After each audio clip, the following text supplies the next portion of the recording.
We honour the First Peoples of Australia, their unbroken ties to Aboriginal law, culture and customs. We respect the traditional owners of the lands and waters we inhabit and acknowledge their elders past and present. We celebrate the enrichment of Aboriginal communities around Australia. We recognise the lasting impact of colonisation and dispossession. We salute those who have fought for the rights of First Peoples. Their legacy is our guiding light today and always. I can't take it anymore! Good afternoon, good evening, good day, and good morning, blurtsters, wherever you are around the world. You are listening to the Blurt. We honour the First Peoples of Australia, their unbroken to the new blurt, and we don't need that twice. But you are listening to the new blurt. Hi, I'm Keely, aka the Kegster. I'm coming to you from the traditional lands of Wurundjeri people, the part of the Kulin Nation. Sovereignty was never ceded, always has been, and always will be Aboriginal land. Look, we've got a fantastic show for you tonight. It is a bit of a cracker. On Blurt Around the World, if this is your first time around the world with us on the Blurt, we talk about, tonight we're going to be talking about election time in Australia and in particular ABC Vote Compass. We'll spend a little bit of time on that. And Wednesday's also going to talk about the elephants in San Diego Zoo. Now, I don't know what they're doing. I've got no idea. So it's going to be interesting for me. And after that, we're going to have Trump Watch. And this week, it's sort of more anti-Trump Watch. It's actually all about how New Zealand is coping in this Trumpified world of ours. After that, we've got a magnificent surprise for you. Magnificent present. Dr. Marija Taflaga, senior lecturer of the Australian National University, political scientist. She is on the show, which is fantastic. We have already had an interview with her, and we will show you that in its entirety. So we very much look forward to doing that. Now, something I do every week, and I will keep doing it until the cows come home, is doing this. Good evening, Wentai.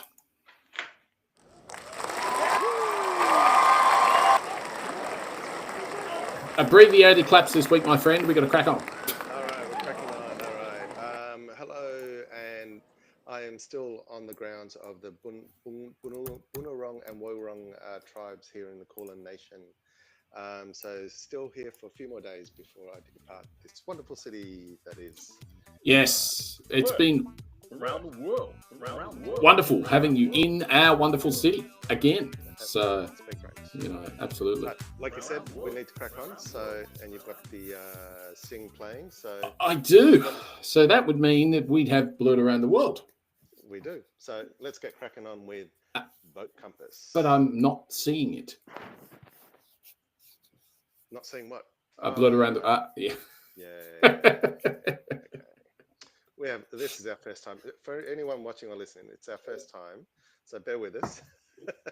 Yeah. It's only our 199th episode. Next week will be our 200th episode, and with a bit of luck, Dan Illick will be on it. That is what we're waiting for. That's what we're hoping for. He has very kindly joined us on our 175th, 150th, 100th, 125th. So we'd love to get him on the 200th. But it's just he's so busy around the election at the moment. So, but anyway, less about me, more about Wensai. Yes, Wensai or elections. So we're in the middle of an election here in Australia. For those who haven't been paying attention.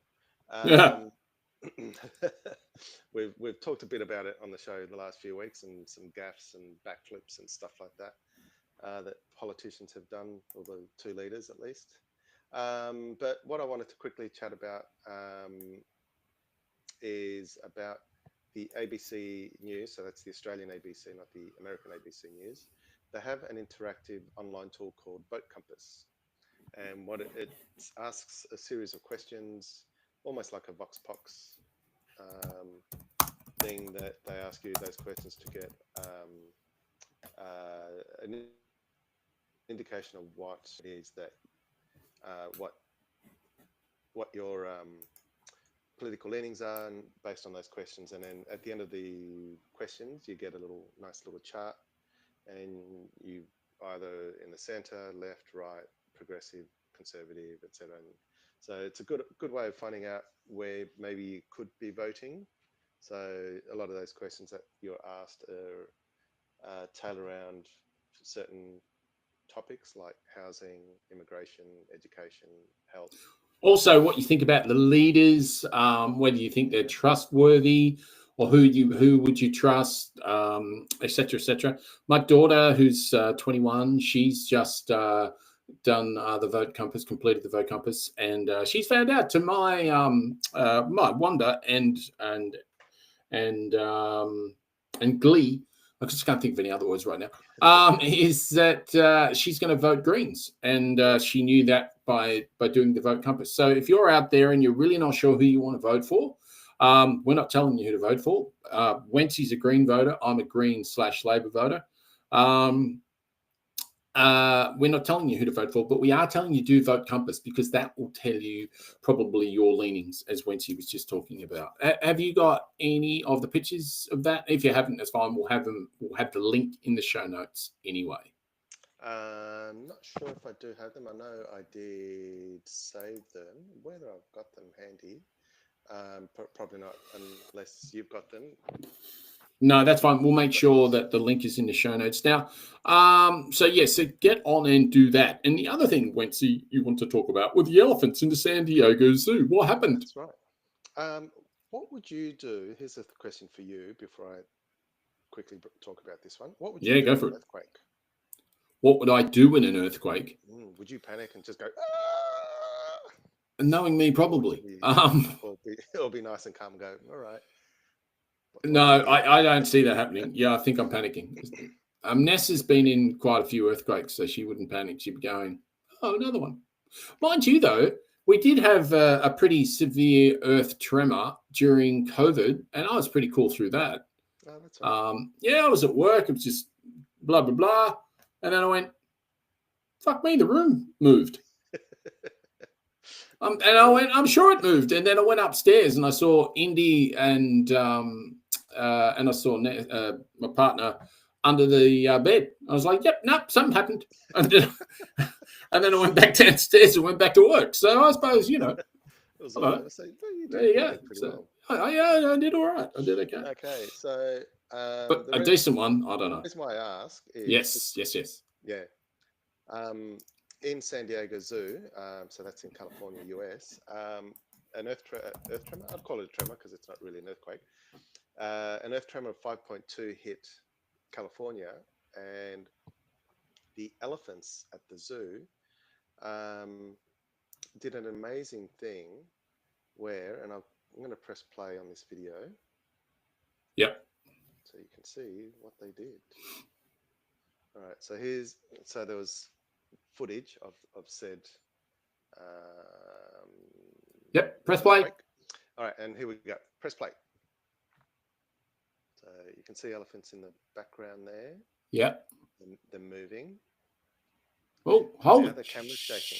Yeah. So doing a bit of commentary so people listening on the podcast can see what I'm describing. So the elephants all scrambled almost to the center of the enclosure. Yeah. So the 3 male elephants and 2 calves, the 2 smaller ones. And then they were separated, and then they all gathered around. Oh my God.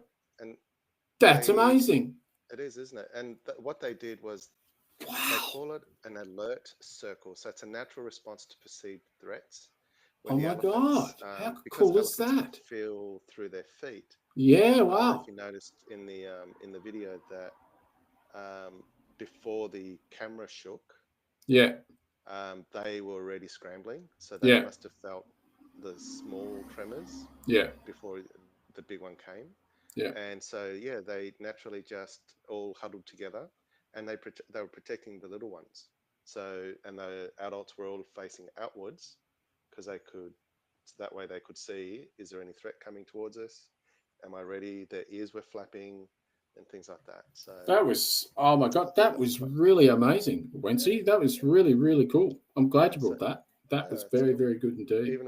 Even in captivity, they still have their natural instincts. It's just that's really cool. Awesome, fantastic. And in the pod, if you're listening to this on the pod, you might, well, Okay, if you're listening to the pod, you wouldn't have heard the video, but you could hear me speaking right now. I'm going to cut it out of the video. So, sorry, I'm going to cut it out of the pod and put it into the show notes. Yep. So just make sure you've got the links. I'll do a quick mark on that. Just make sure you've got, the links on that, and then we'll take that out. That is all good. But what we'll do is do this. 11,780 votes to win the election. No, fellas, I need 11,000 votes. Losers only. It's Trump watch. It absolutely is Trump watch. China. I like that. It always catches me, that one. And need to add it at the end of that. China, 145% tariffs. That's very good. I might have to change. Yeah, I might do that. I might edit that.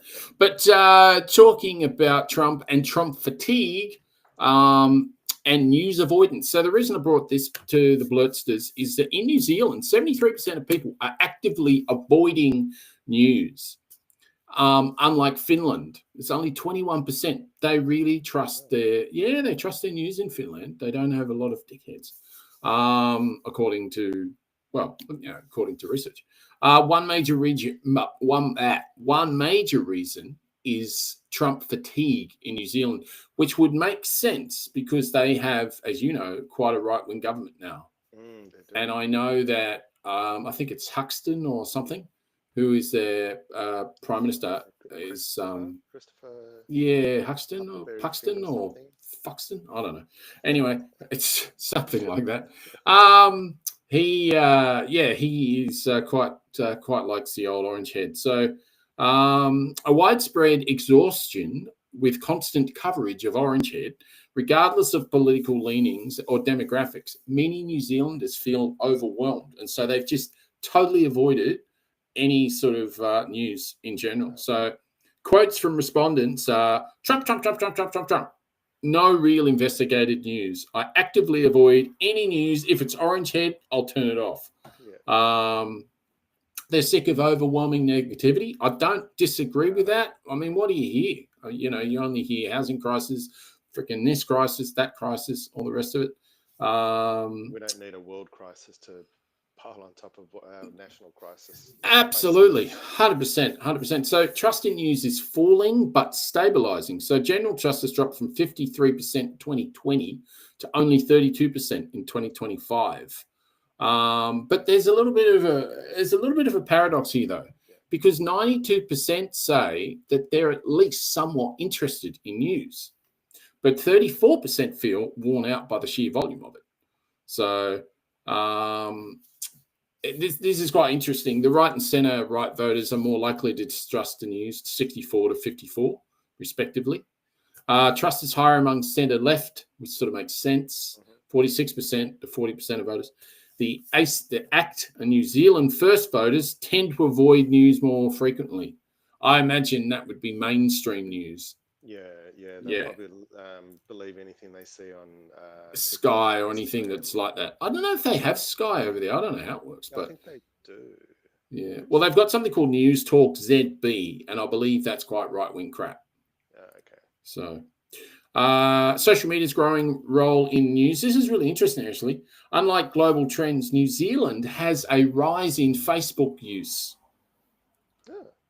Believe it or not. Boomers taking over, are they? Well, I don't know. I'm not sure. But 53% in 2024 to 58 in 2025. Not huge, but still growing. Not huge. YouTube's their fastest platform, 33 to 43.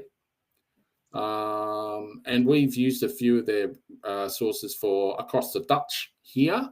And top 7 of the news sources is Stuff, TVNZ, NZ Herald, Facebook, YouTube, RNZ, and Instagram. So, but AI is increasingly taking over the newsroom in New Zealand. Of course. So, else, really, probably. Sorry, what was that, my friend? Or anywhere else, I'm sure. Yeah, absolutely. 60% are uncomfortable with news mostly produced by AI. I find that not high enough for me. I'd be very uncomfortable with news presented by AI. Yeah, absolutely.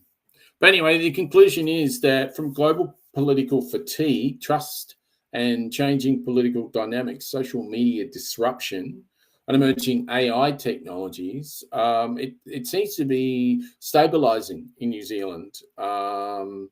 Although, as I say, on the right side, on the far right side, it can be quite a lot of distrust there. Deepening or reverse. My mother-in-law's partner is a conspiracy nutbag. And yeah, some of the crap that he comes out with is just, it's almost incredible, almost unbelievable. But something else that's pretty unbelievable, since we are talking about Trump, is his personal, how he's going to solve the egg crisis in the US. So Egg crisis. an egg crisis, and yes, you won't see this you won't hear this on the pod. I will put it in the link, and you won't hear me saying that because I will have edited it already.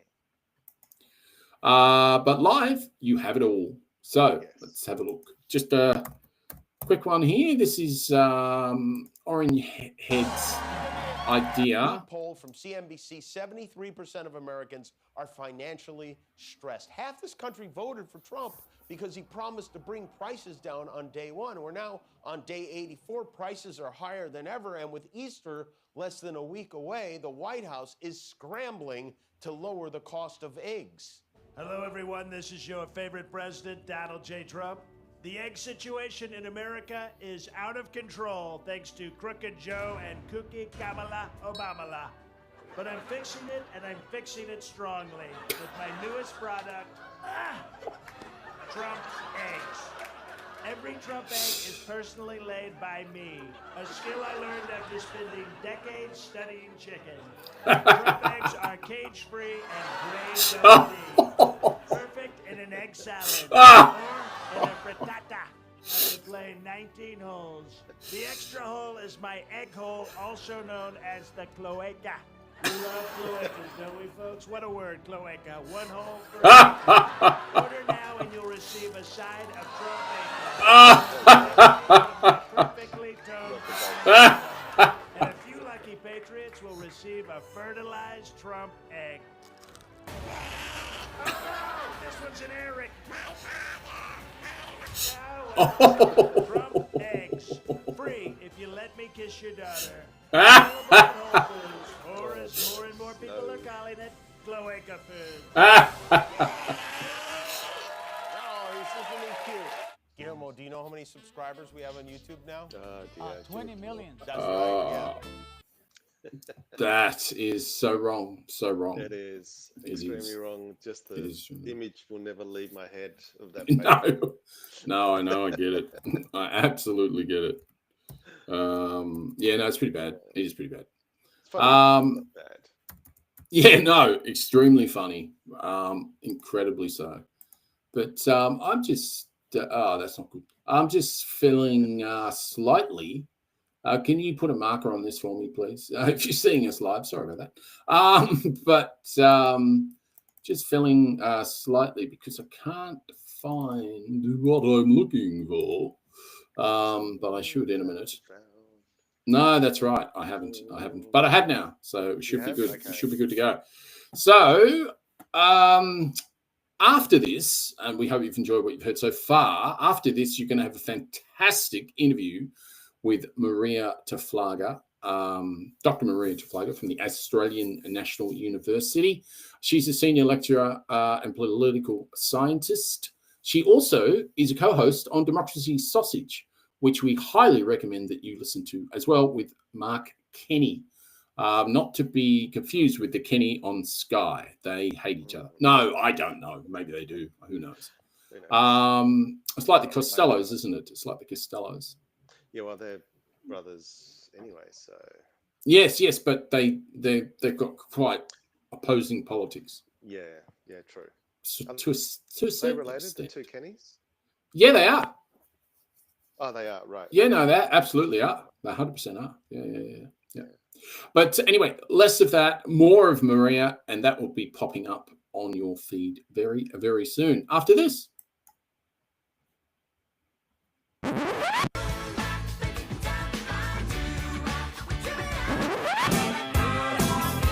As this Ding says, "What on politics? Let's get ready to rumble." So, here we go.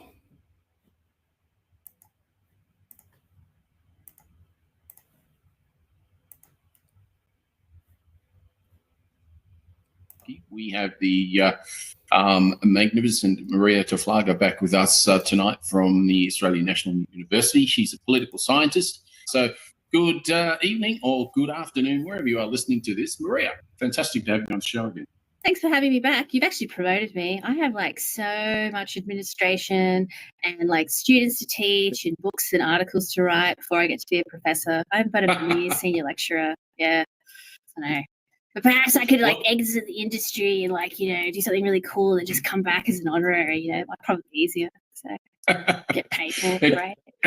It probably would be. It probably would be. And you must be flat out at the moment, because I would imagine many people will be consulting yourself on your sort of opinions, ideas and experience on what is going to happen with the election at the moment. And one of the questions was, what do you think is driving voter sentiment?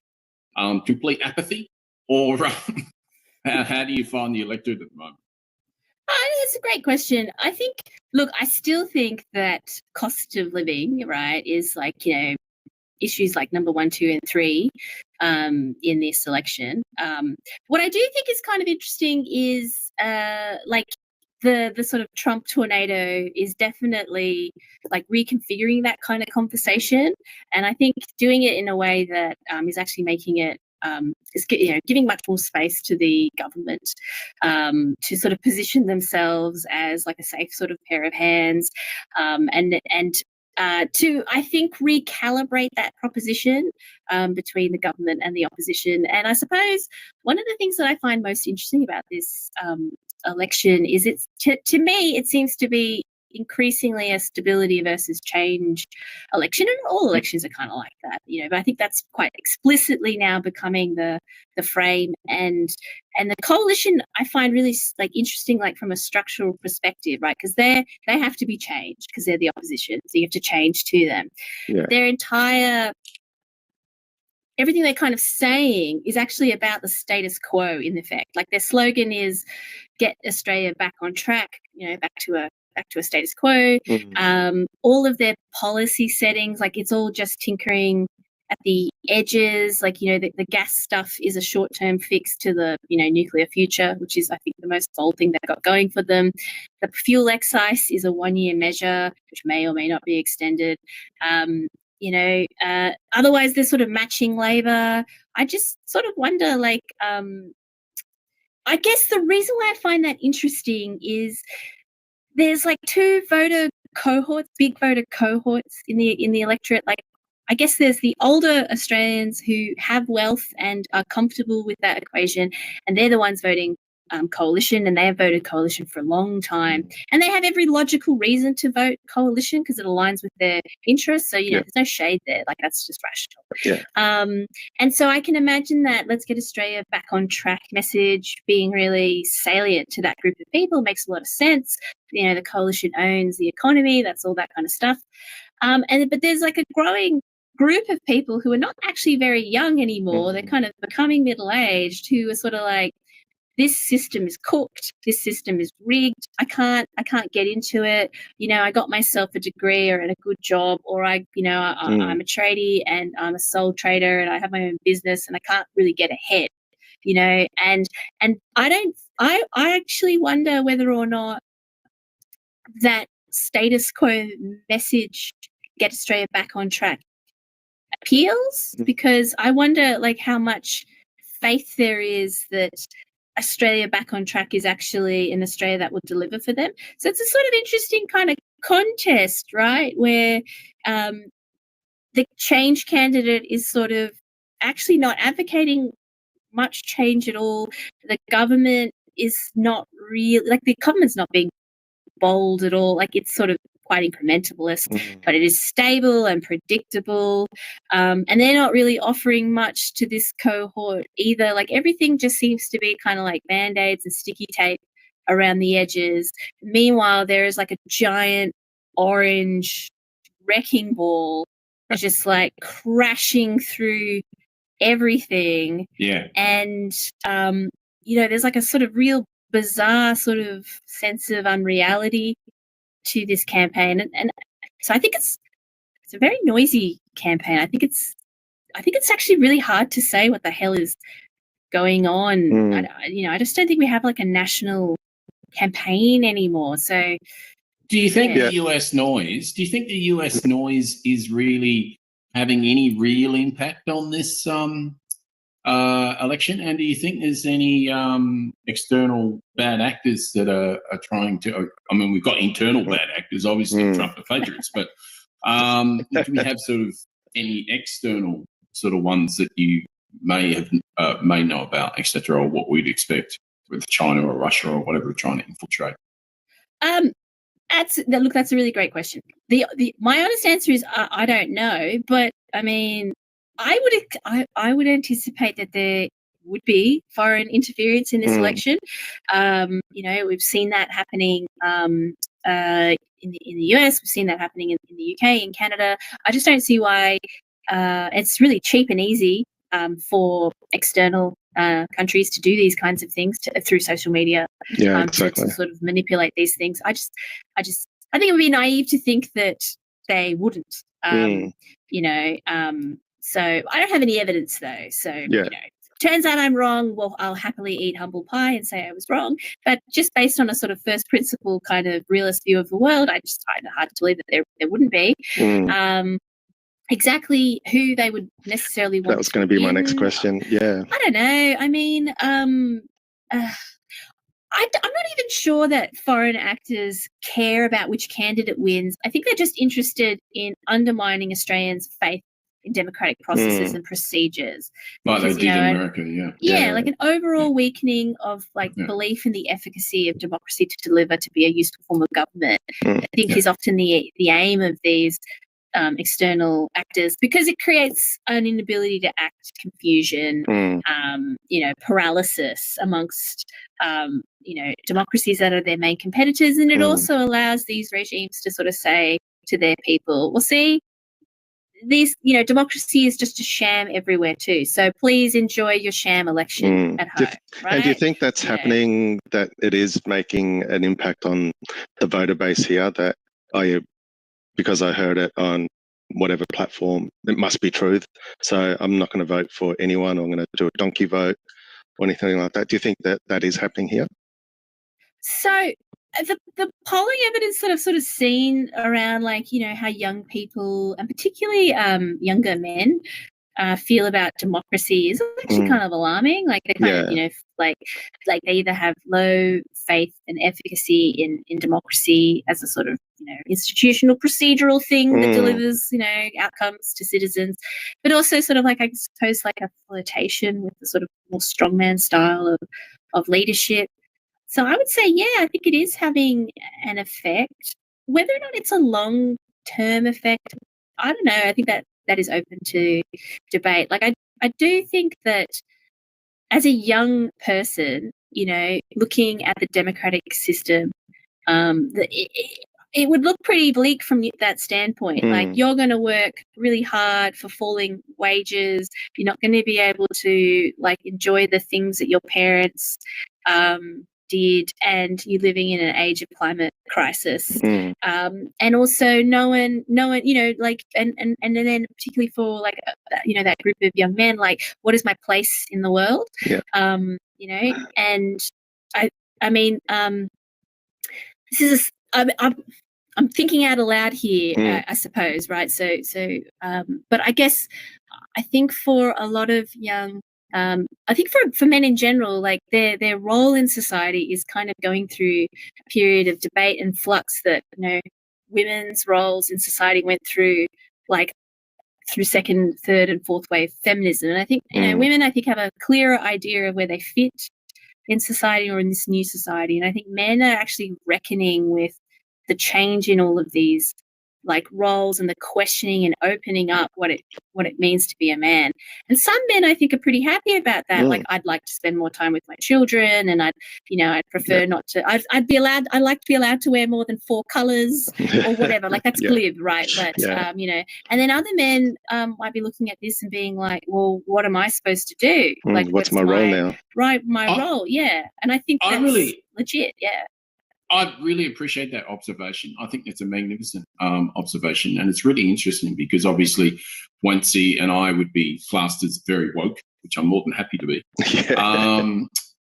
But a really good mate of mine, and he's been a mate of mine for half my life basically. He sort of said something to me recently, and it sort of just threw me a little bit that it was sort of regarding the trans conversations and these sort of things, which are so tiny, minuscule in society. I mean, massive for that community, but for the vast majority of people, it doesn't really enter their life very much at all. Yet they seem to get so angst up about it. And as I say, a good friend of mine, and he's close to my age, sort of thing. And I'm like, really? Sort of, I thought that we had come into the situation, we understand women's roles now, and we understand equality and what we're looking for, et cetera, et cetera. Why is it so hard to understand that sort of perspective? But I mean, the Andrew Tate sort of stuff, that's, I think that had a lot to do with the American election as well. And I hate to think that that's sort of infiltrating here, but it's an interesting observation. I think it's quite complex, and I want to make it clear, like, I don't research in this area, so I can't offer like really strong insights, but I would say like a couple of things, like the sort of, it's typically, there's like a kind of cultural dimension that's been going on in politics that like with the left pushing forward like a whole bunch of ideas, and then there's been this rightward reaction, right? And they've taken a lot of the techniques the left used to push forward these progressive policy agendas, and then essentially mobilize their own more conservative forces and use them back, right? Which is what kind of happens. But what is actually more interesting to me is that we, as a society, a lot of energy has been spent on these, cultural issue dimensions, but at the same time, no one has wanted to talk about hard up material politics until the cost of living crisis hit middle class people. And I think that is very interesting and revealing, because if you think about, like, if I was a historian, I'd make a good bet that the global financial crisis of 2008, 2007-8, would actually end up being one of those fulcrum points that theses are banded around. And we've been like living in the backwash of those financial crises that kind of passed Australia by, but absolutely trashed the economy around the world and really upset the apple cart on, I guess, the sort of post-war and post-1990s settlement in the Western world, and kind of actually just return the world to more of a long-term equilibrium in which, most people actually don't have a great deal and the very wealthy get wealthier. And I think it's sort of, and so I sort of understand why people get so upset about this sort of obsession with talking about these kind of cultural issues that are really salient and profound and important to the people that they affect, but are not as relevant to everyday other Australians. But I think it is also really interesting that instead of shifting the conversation to like, what's the good life in the 21st century, like, we're just continuously arguing around these cultural dimensions. And the final thing I would say about that is, like, well, there's nothing new in this. Like, we used to kill each other over different interpretations of Christianity. What was the 30 Years' War?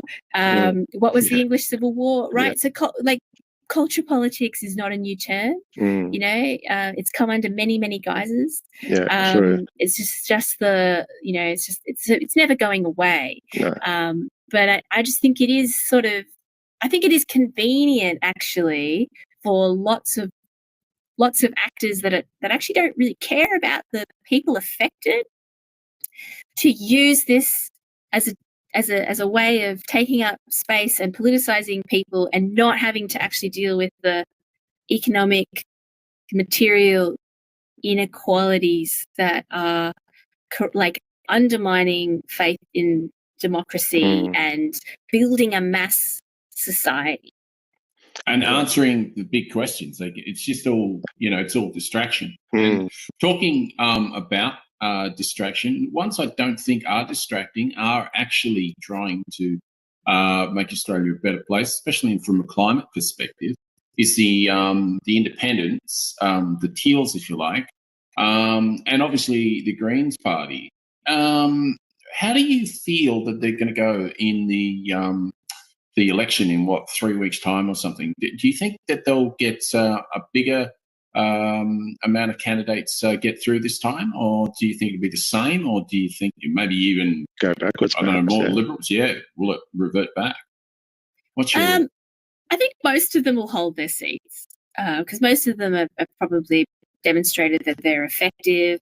I think that I don't think the demographics have necessarily like shifted to be kind of against them. I mean, it'd be interesting to see what happens around in Kooyong with Monique Ryan.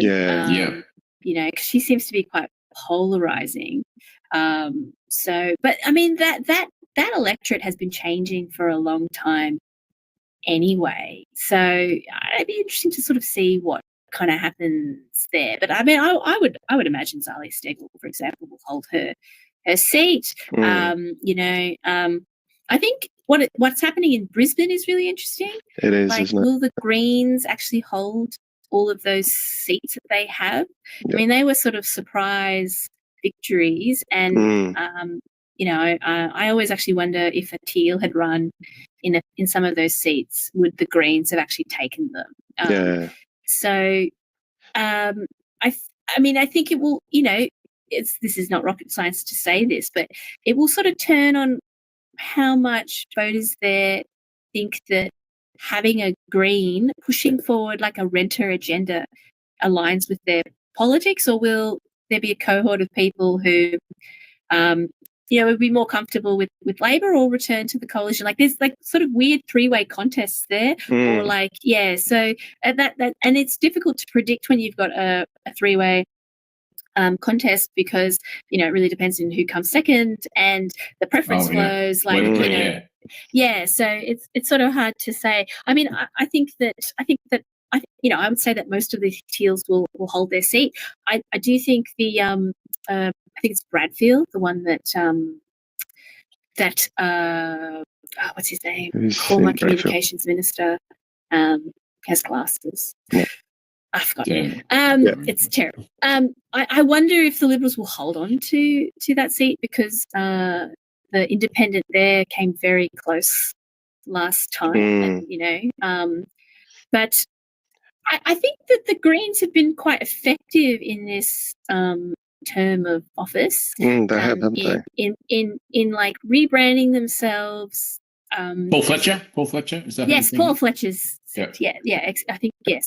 I think he's retiring. But I do wonder. I think the Greens have been actually very effective at broadening out their basis of support, and they've become, I think, more like less environmentally focused and more materially focused, which is a way of growing the pool of their voters. And I don't think it's because they've like stopped caring about the environment. It's just that they care about renters and the environment, so the coalition can grow. Exactly. So me being from Brisbane, not currently at the moment because I'm in Melbourne, but living in Brisbane, the rent issue has sort of picked up in a positive way for renters, because at the state level they've introduced rent freezes, like you can only have one rental increase per year. per calendar year, so it doesn't matter if there's multiple leases in between. So, and that was all pushed by the state Greens. So hopefully that will is quite positively impacting at the federal level as well. Like you were saying, that they've been focusing on a lot of those cost of living issues. The other thing that's interesting for me for Brisbane is Peter Dutton's seat. That is very hotly contested we were going by. to get to that hot topic. Yeah. So it's very hotly contested by ALP and the Independent. I've forgotten her name, Ellie, I think. Ellie Smith, I think. Yeah. And you got Ali France. So yeah, I think she's running again, is she? Yes. So to me, Queensland, no matter how you think that they're very conservative, they can be quite progressive at times, and they generally seem to surprise us every now and then. So I think that Queensland's the one where everyone's focused on at this election. Yeah, well, I mean, Queensland has a strong state provision tradition. I mean, sure, it was dominated by the National Party from the 60s through to basically the 90s, but they were a pretty statist kind of outfit. I think Queenslanders like government in general, and they want government to do stuff. So usually mine. Jobs, Nate. Yes. I mean, I don't know. I think some of the conceptualization of Queensland from the south is really lazy. It's and it doesn't take into account where are the jobs, where's the sources of wealth, where are the population centres. It's highly decentralised. The fact that the Nationals dominate Queensland, not the Liberal Party, is revealing. And then the Nationals have very different politics to the Liberal Party. And there's a lot of overlap traditionally between Labor voters and National Party voters on a lot of dimensions. So that doesn't surprise me at all. And it's who likes being lectured? No one does, right? Yeah, exactly. That's not persuasive. So that's right. Yeah, that's exactly. True. That's true. The massive white elephant that seems to be running again from Queensland, the Trumpet of Patriots Party. Do you think that's going to have any bearing at all on this election? Like it did, obviously, a couple of elections ago. But yeah. Look, I think it looks like the polling indications that we have, the data that we have, seems to suggest that this time it is fragmenting or chipping off bits off the right. And unlike left people who vote Green, those preferences typically go back to Labor with reliability. But they're sort of the people that are voting for the Trumpet of Patriots, we don't really know that much about them because it's hard to sample them in sufficient numbers to actually make really meaningful generalizations about them. But we kind of know that that's reflected in the fact that their preference flows are actually kind of semi-random, and that's because some of them are ex-Labor, right? Yeah, but hardcore. Yeah, exactly. Hardcore left. Yeah, that's right. And so they like One Nation's message, for example, on tariffs and protection, and a more traditional image and iconography of Australia and Australian identity, and then simple concepts. Yeah, well, I don't know if it's simple, but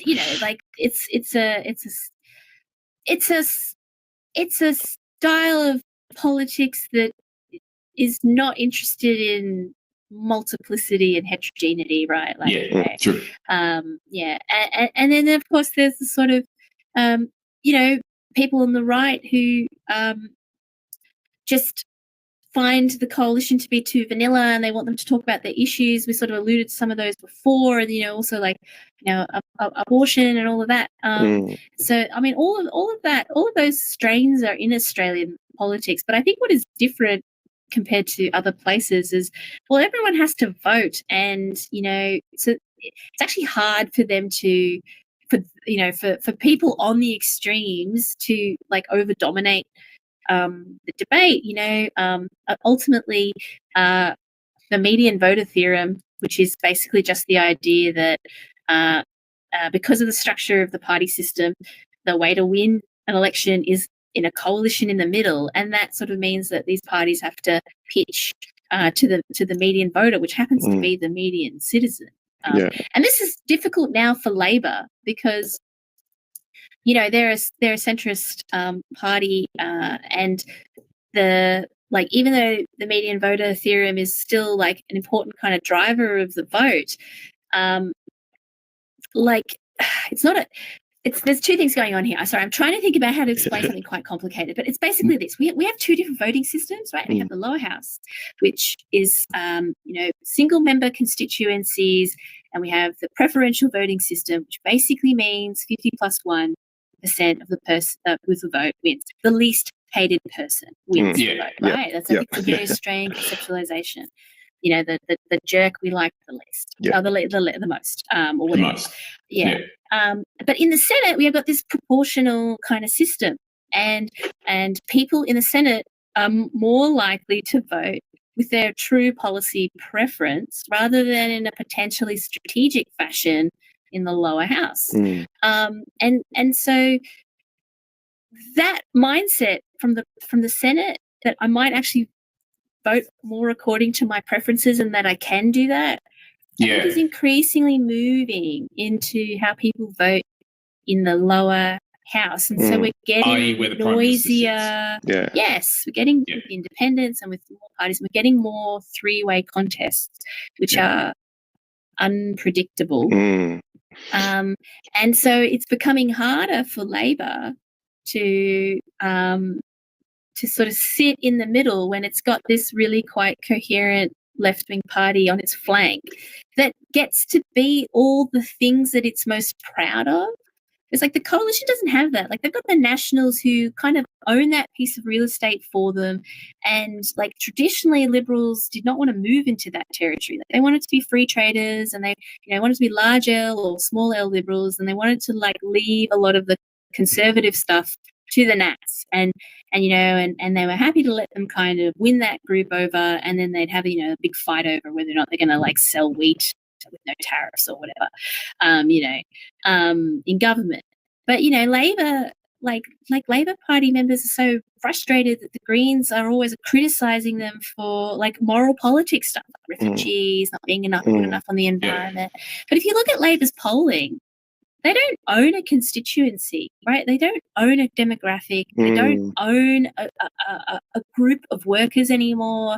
Like their appeal is actually quite diffuse and spread over multiple groups. The coalition own retirees, the Greens own post-materialists and the young. And Labor, it's a strength in a way that it can build this coalition, but it's also a weakness. Because the LNP are trying to get the outer suburban voters, which traditionally was always Labor. Yeah, that's right. Yeah. And Labor, and that's why there's that tension between the left and right factions in the Labor Party. Like, this is a bit of a simplification, but like the right generally doesn't want to talk about culture stuff. They want to keep it about materialistic stuff because they're thinking about their outer, like that's where those seats are, like they're outer suburban seats, and the left are fighting the good fight, and some of them, if they'd been socialized, if they're like 10 years younger, might have been in the Greens now or something like that. Or they picked Labor because they want to be a minister, they want to be in a party of government, not to be carping on the sidelines. And so there is that sort of tension, that and the fact that the Labor Party is afraid of being in coalition with the Greens. I've always wondered that. They should just join. Well, I think it's easier to... They have to keep up the facade. Yeah. I mean, I can understand why they don't want to. Like, I think there are, like, it's so much easier to paint the Greens as irresponsible than it is the Nationals, even though, like, the Nationals haven't done anything, so how can the Nationals have effectively been like a party of government for like a century. Like they they have the luxury of sort of having their cake and eating it too, but not Yeah, as much true. as the Greens. Yeah.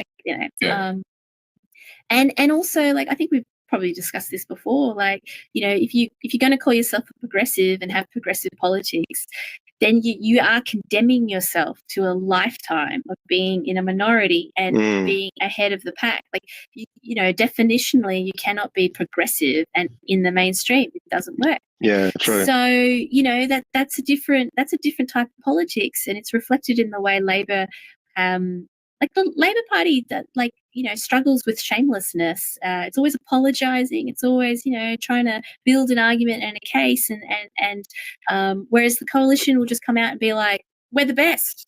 Don't you know it? I don't need to explain. I'm the best." Until And that's this the week when advantage we of had being the big conservative. Yeah. until we had the big backflip this week from Dutton.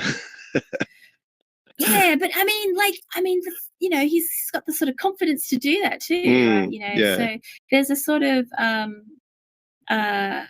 these are kind of like structural sort of things that kind of condition how parties kind of behave, and it's no accident that natural parties of government, parties that dominate governments around democracies, tend to be centre right, because it's just easier to be a centre right party. You are the party of the status quo. Life's pretty good here, isn't it? You don't have to do the tough things. I'm not even sure it's that. It's just that you're a main vein of why you exist is to preserve what is good. And don't we live in a great country? So isn't most of it good? Yeah. You can, whereas ask me in 5 years' time. Yeah. But a progressive party is kind of like, we should change things. We should be changing things, and you always have to build a case for that. Very true. Yeah, so true. You do not have to build a case to maintain excellence. Yeah. Very good that's point. A fantastic, magnificent note to finish on, Marija. Thank you so much for your time. It's been my pleasure. It's always wonderful to have you on. Yes. And enjoy the election, and hopefully something mildly amusing but not too catastrophic happens. I wouldn't want actually anything terrible to happen. Yeah, no more falling off stages or anything like that. Or hitting cameramen maybe just with a funny football. verbal gaffe, Yeah. No one gets hurt. We all get to sort of snicker, everyone loves a good snicker. So, exactly. Yeah. No, that's true. No, that'd be good. Definitely. Awesome. Okay, then, until next time, Marija, after the election sometime, we'll have a chat, and we'll hear you on Dem Sauce. Yeah, Democracy Sausage. Yep. Yeah. Yes, that's right. We'll be podcasting around the clock at our usual weekly slot. So. Excellent. All right. Take care. We'll see you next time. Bye. Thank you so much. Bye. The New Blurt is brought to you by Wency and Kickster, usually on a Tuesday evening. You can catch us on all the socials, as they say, the Blurt YouTube channel. We have a Twitter Blurt handle, and there is a Blurt Star Facebook page as well. So if you're interested in getting in touch, it's blurtstar@gmail.com. And we will get back to you as soon as we can if you've got any questions. Until next week, there'll be another feed coming at you. Has been a Get Off the Grass Productions, brought to you by Wency and Kickster.